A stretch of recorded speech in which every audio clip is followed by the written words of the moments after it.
হাসান বসরি বলেন, ছোট্ট বয়সে আমি আমার বাবাকে হারাইছি।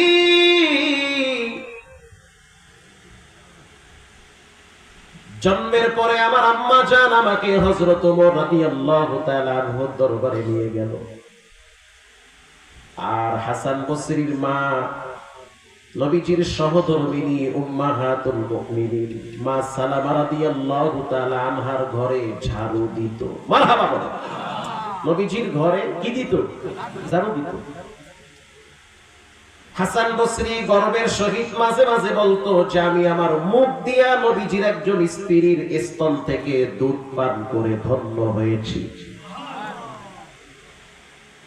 হাসান বসরি ভূমিষ্ঠ হওয়ার পর তার আম্মা জান নেকড়ায় পেঁচায়া হযরত ওমরের দরবারে নিয়ে গেল।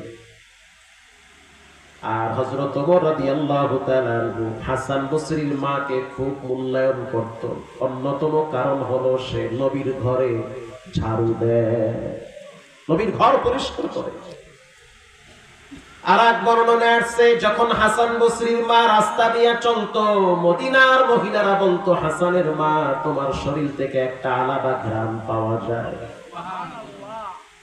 তখন হাসান বসরির মা বলতো, এটা আমার নিজের শরীরের কোনো পারফিউম না, এটা হলো রাহমাতুল লিল আলামিনের ঘরের ধুলা বালুর বরকত।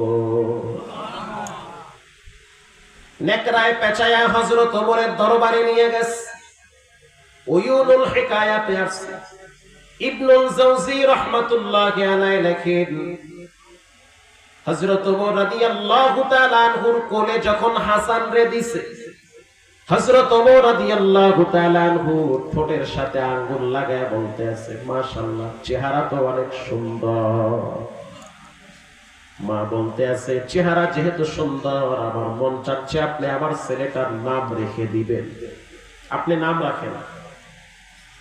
হযরত ওমর বলতে আছে, চেহারা যেহেতু সুন্দর, যাও নাম রেখে দিলাম হাসান। কি নাম? হাসান, সুন্দর। এবার হাসান বসরির মা বলতে আছে, নামটা শুনে বড় মজাই লাগছে, খুব ভালো। আমার মনটা চায় আপনার মুখের লালা আমার বাচ্চার মুখে লাগায় দেয়। কেন? আপনার মুখের এত দাম, আপনার জিহ্বার এত পাওয়ার, জিহ্বা লড়ায়া যেটা বলেন আরশে আজিম থেকে অনেক সময় ওটাই নাজিল হয়। লাউ কানা বাদি নাবিয়্যান লাকানা উমর, নবীর পরে কেউ যদি নবী হইতো তাহলে হযরত ওমরকে নবী বানায় দিত কে? হযরত ওমর রাদিয়াল্লাহু তাআলা নিজের মুখের লালা তাহানিক করাইতেছে, অর্থাৎ খেজুর চিবায়া রস বের করে হাসানের মুখে লাগায় দিছে। এটা সুন্নতে রাসূল। বাচ্চা ভূমিষ্ঠ হওয়ার পর ভালো কোনো আলেমের কাছে নিয়ে যাবে তাহানিক করাইতে, বাচ্চার মুখের প্রথম লালা যেন ভালো আলেমের মুখের লালা লেগে যায়।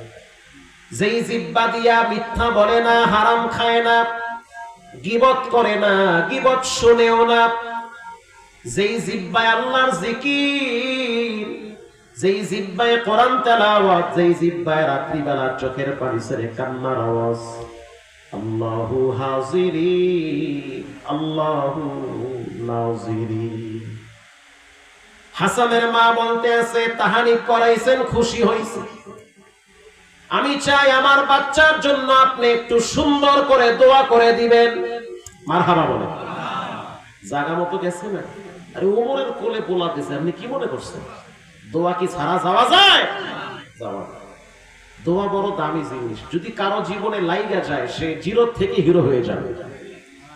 বড় দামি সম্পদ দোয়া, লাগছে তো পুরো জিন্দেগি আল্লাহ পরিবর্তন করে দিবে, দোয়ার এত পাওয়ার। এবার হযরত ওমর রাদিয়াল্লাহু তাআলা আনহু বাচ্চার মাথায় হাত দিয়া দলতেছে তালু তালু, আর দোয়া করতে আছে, আল্লাহুম্মা ফাক্কিহহু ফিদ্দীন, রব্বুল আলামিন আপনি এই বাচ্চাটাকে ফিকহের জ্ঞান দান করেন, তার মানে বাচ্চাটাকে মুফতি সাহেব বানায়া দেন। আরো জোরে বলেন সুবহানাল্লাহ। মুফতি সাহেব বানায়া ওমরের হাসান বসরির মা বলতে আছে, দোয়াটা শুই না বড় আনন্দ পাইছি, আরো একটু দোয়া করেন, আরো একটু দোয়া করেন। হযরত ওমর রাদিয়াল্লাহু তাআলা আনহু বলতে আছে, ওয়া আল্লিমুহুল কিতাবা ওয়াল হিকমা, রব্বুল আলামিন এই বাচ্চাটাকে আপনি ইলম এবং হিকমতের জ্ঞান দান করেন। তার মানে কোরআনের জ্ঞান, কোরআনের নূর বাচ্চাটাকে আপনি দান করেন।